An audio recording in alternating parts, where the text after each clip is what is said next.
ನನ್ನ ಟೈಮೇ ಸರಿ ಇಲ್ಲ ಇಂಗಳಿಗೆ ಅವರೇ. ಬಹುಶಃ ಒಂದು ಇರುವೆ ಕಚ್ಚಿದ್ರು ಕೂಡ ಅಟ್ಲೀಸ್ಟ್ ಒಂದು ವಾರ ಆದರೂ ಹಾಸ್ಪಿಟ್ಲಲ್ಲಿ ಅಡ್ಮಿಟ್ ಆಗಬೇಕು ಅನ್ಸುತ್ತೆ. ನನ್ನ ಟೈಮ್ ಅಷ್ಟು ಕೆಟ್ಟದಾಗಿದೆ. ಬದುಕೇ ಶಾಶ್ವತ ಅಲ್ಲ ಅಂದಮೇಲೆ ಈ ಒಳ್ಳೆ ಸಮಯ ಕೆಟ್ಟ ಸಮಯ ಎಲ್ಲ ಶಾಶ್ವತನ ಸರ್. ಯೋಚನೆ ಮಾಡಬೇಡಿ, ಎಲ್ಲ ಸರಿ ಹೋಗುತ್ತೆ. ಎಲ್ಲ ಕತ್ಲೆ ಕತ್ಲೆ ಅನ್ನಿಸ್ತಿದೆ. ದುಷ್ಟರೇ ಮೇಲ್ಗೈ ಸಾಧಿಸ್ತಿದ್ದಾರೆ. ನಾನು ಸತ್ಯ ಹೇಳಕ್ ಪ್ರಯತ್ನ ಪಟ್ಟಾಗೆಲ್ಲ ಬರೀ ಅರಣ್ಯ ರೋದನೆಯಾಗೆ ಉಳಿತಾ ಇದೆ. ನನ್ನ ಮಾತು ಯಾರಿಗೂ ಕೇಳಿಸ್ತಾ ಇಲ್ಲ. ಸರ್, ನೆಗೆಟಿವ್ನಲ್ಲೇ ಪಾಸಿಟಿವ್ ಇರೋದು. ಕತ್ಲಾಯ್ತು ಅಂತ ಬೇಜಾರು ಮಾಡ್ಕೋಬೇಡಿ. ಕತ್ಲಾದ್ರೇನೆ ದೀಪ ಹಚ್ಚೋದಕ್ಕೆ ಅವಕಾಶ ಸಿಕ್ತು ಅಂತ ಖುಷಿ ಪಡಬೇಕು. ಸರ್, ದೀಪ ಹಚ್ಚಬೇಕು ಅಂದ್ರೆ ಕತ್ಲಾಗ್ಲೇಬೇಕಲ್ವಾ ಸರ್?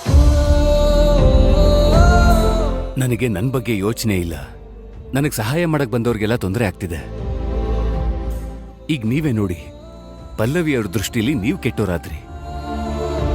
ಆಫೀಸಲ್ಲಿ 4 ಜನಕ್ಕೆ ಗೊತ್ತಾದ್ರೆ ನಿಮಗೆ ತೊಂದರೆ ಆಗೋದು. ಸರ್, ಹಾಗೆಲ್ಲ ಏನೂ ಆಗಲ್ಲ, ಬಿಟ್ಬಿಡಿ. ಡೈರಿಲಿ ಹ್ಯಾಂಡ್ ರೈಟಿಂಗ್ ಮ್ಯಾಚ್ ಆದ ವಿಚಾರ ನಾನು ನಿಮ್ಗೆ ಹೇಳಿದ್ನಲ್ಲ, ಆ ವಿಚಾರ ಪಲ್ಲವಿ ಮೇಡಮ್ ಎಲ್ರಿಗೂ ಹೇಳಕ್ ಹೋಗಲ್ಲ ಸರ್.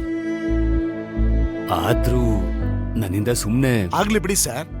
ನೀವು ನಿರಪರಾಧಿ ಅಂತ ಸಾಬೀತಾಗ್ಬೇಕು ಸರ್. ನೀವು ಸೋತ್ರೆ ಸತ್ಯಕ್ಕೆ ನಿಷ್ಠೆಗೆ ಸೋಲಾಗುತ್ತೆ. ಹಾಗಾಗ್ಬಾರ್ದು. ದುಷ್ಟರು ಗೆದ್ರೆ ಜಗತ್ತು ನಡೆಯಲ್ಲ ಸರ್. ನೀವು ಗೆಲ್ಬೇಕು, ನೀವು ಗೆಲ್ತೀರಾ. ಆದ್ರೆ ಪಲ್ಲವಿಯವರು ಸಾಕ್ಷಿಗೆ ಮಾತ್ರ ಪ್ರಾಮುಖ್ಯತೆ ಕೊಡ್ತಾರೆ. ನಾನ್ ಗೆಲ್ಲೋದಾದ್ರೂ ಹೇಗೆ?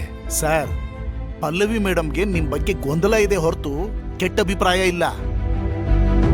ನೀವು ಮಾಡಿರೋ ಒಳ್ಳೆ ಕೆಲಸದ ಬಗ್ಗೆ ಪಲ್ಲವಿ ಮೇಡಮ್ಗೆ ತುಂಬಾ ಗೌರವ ಇದೆ ಸರ್.